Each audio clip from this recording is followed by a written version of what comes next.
Hello, colleagues. This is Jo Petit, and I am here to present to you some of the basic findings of my research project, which was on restorative justice and hate crime in the United Kingdom. So I'm just going to share my screen and pull up my presentation.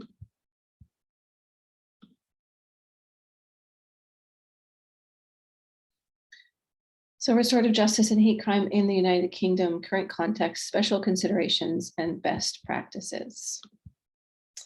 So hate crime in the United Kingdom is on the rise. In England and Wales, police forces reported over 124,000 hate crime incidents in 2020 and 2021 between those 2 years. And this is an increase of almost 82,000 compared with 2012 and 2013. So it's a big problem. What is a hate crime or incident? In the UK, it's when a crime or other incident is perceived by the victim or another person as being motivated by prejudice or bias towards a protected characteristic, which is a list of characteristics from the Equality Act of the United Kingdom of 2010. And the ones that, there are others, but the ones that that police are collecting statistics on hate crimes about at the moment are race or ethnicity, religion or beliefs, sexual orientation, disability, and transgender identity. Impacts of hate crime are pretty huge. They have an intensity of impact more so than other crimes because they target a person's identity. So they can feel very scary, very personal. Usually a victim of hate crime is likely to have experienced discrimination and or hate crime before because they are part of a marginalized group and it's probably not a new experience for them. So it can feel cumulative. The impacts of these kinds of crimes and incidents have long-term impacts. So victims of these crimes and incidents often experience ongoing trauma, anxiety, fear, anger, depression, and shame after the incident has occurred. These same impacts can affect other people in the community to which the victim belongs. So for example, if there's a hate crime against a member of the LGBTQ community, other members of that community in that area are going to also feel the same kinds of anxiety and fear and so on. So it has a broader impact than just against the one person who experienced the incident. So in the United Kingdom, there's a justice gap in relation to hate crime. Hate incidents, first of all, do not meet the legal definition of crime despite their impact. So something like this can happen. It could be vandalism or having your business or house egged or something like that. So it might not meet the legal definition of crime, but certainly the impact can cause all of those things that I just spoke about, the anxiety and fear and so on. So a person who experiences that has no recourse in the criminal justice system. In general, hate crimes are underreported and also under-prosecuted in the United Kingdom. As well, the prosecution process can be re-victimizing and gives the victim little agency in the process. All of this means that victims most often don't receive any justice at all, which we can imagine might lead to the question, is this a gap that restorative justice can fill? And in my paper, I argue that it is. And the practitioners that I spoke to also believe that it is a justice gap that restorative justice can support. So in terms of restorative justice and hate crime, traditionally, restorative justice hasn't been considered appropriate for hate crime and other serious crimes of that nature, such as sexual assault and sexual abuse, things like that, largely because of the power differential between the victim and the offender. And in particular, in relation to hate crime, it's connected to systemic oppressions like racism, homophobia, transphobia, xenophobia, and ableism, as well as having this community impact that I spoke about earlier. So it makes the whole process more complex. For example, you could have a conference where a victim is speaking to an offender or a harmed is speaking to a harmer, and that harmed may have experienced many other incidents of discrimination and hate in their lives, And of course, that particular responsible party can't take responsibility for all of those things, but they're still in the field of the conference and need to be taken into account in the process. So it's more complex than something, a bit more simple. Not that any crime is simple, but if it's a property crime or something like that, one person against the other without this kind of systemic backdrop. But however, research and practice is showing that restorative justice can be transformative for these cases. And the practitioners that I spoke to had many examples to share of this. In particular, decreasing the recidivism of hate crime would be socially transformative. If we decrease the amount of hate crimes happening, then that's going to change the amount of oppression that marginalized groups experience generally. One barrier is that there is not a lot of access and awareness of restorative justice in the United Kingdom, so that needs to be improved. One of the statistics I remember from my research is that although all victims of hate crime have a right to access to restorative justice, only 5% remember being offered a restorative justice process. So I researched an organization based in London. They're a restorative justice provider for all of England and Wales. They're a national charity. They do restorative justice services like conferences and facilitation, as well as outreach, advocacy, training, and research to increase access to restorative justice. They've done special projects increasing access to restorative justice for victims of hate crime.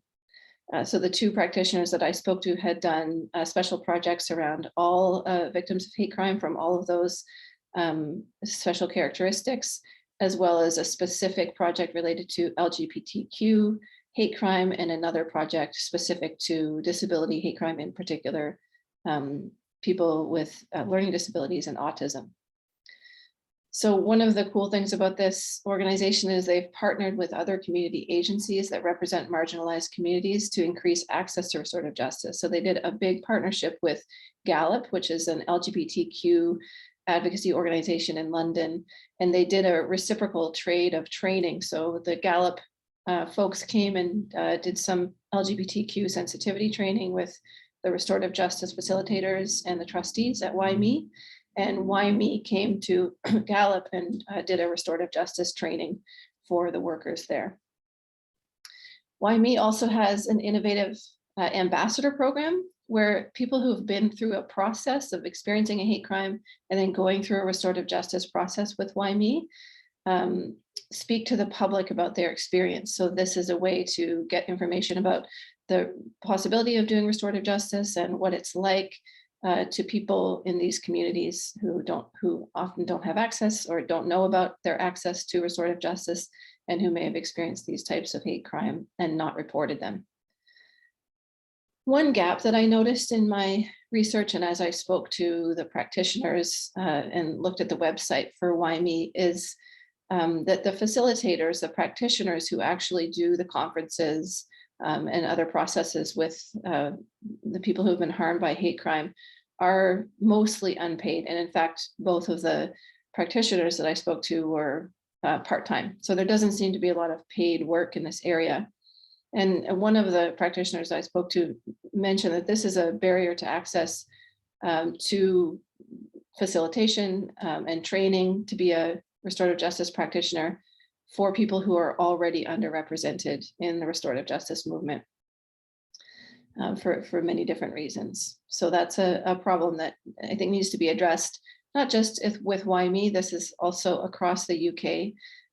There is, in order to practice as a restorative justice facilitator, you need to have taken a certain number of courses and there's different levels of practitioner. And that process of accreditation is a bit onerous in terms of time and money. So if you're not going to get paid to do it after doing that training, you might not decide to do that if you don't have access to those resources.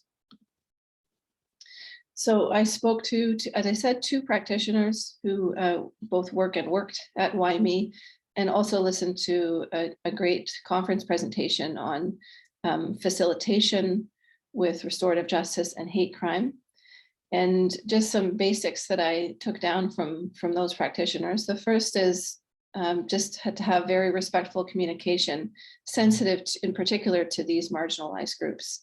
So I think this is in particular for people from the LGBTQ community. Ask how they would like to be referred to and how they would like to be communicated with. So of course, that is around making sure that you're using the correct pronouns for the people that you're working with, but also if you're sending emails and so on, that you know that this is the way that they want to receive communication, and that communication is going to be confidential to them only, just to be sensitive around issues of people who may not be out in other parts of their community or family.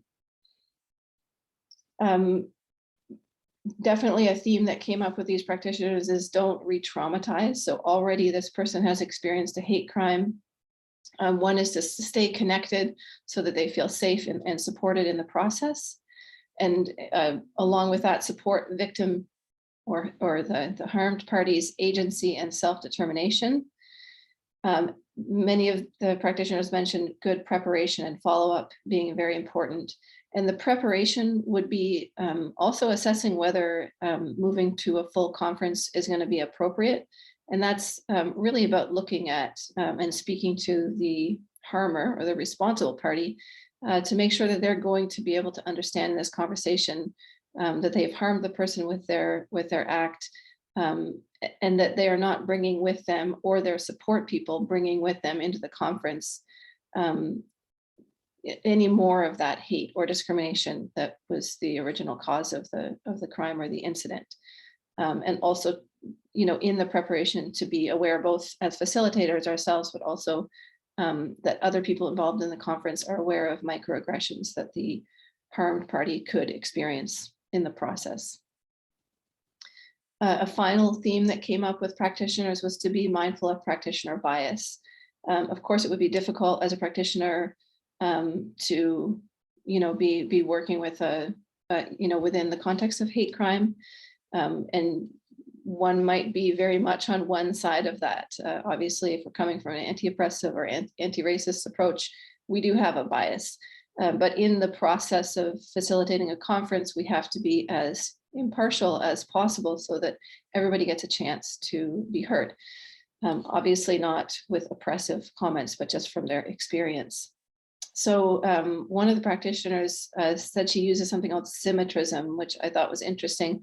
And that is just to very clearly, when you ask one party to answer a particular question, that you ask the other party to do so as well. So everything is very, very equal. You're not providing one party more opportunity to speak than the other, and so on. So that's really just being super, super fair, consciously fair in the process. And then one of the facilitators named that she states at the beginning that she is meant to be impartial and that she's human. And so she asks all the parties present to watch for impartiality in her facilitation and to name it if they perceive it, which I thought was really great, just sort of getting support from the group for her and for the facilitator who's using this method to remain as impartial as possible in the process so that the process can proceed as fairly as possible. So that is what I learned from this project. It was very, very interesting. Of course, there's so much more, and I really appreciate you listening to my presentation. Take care.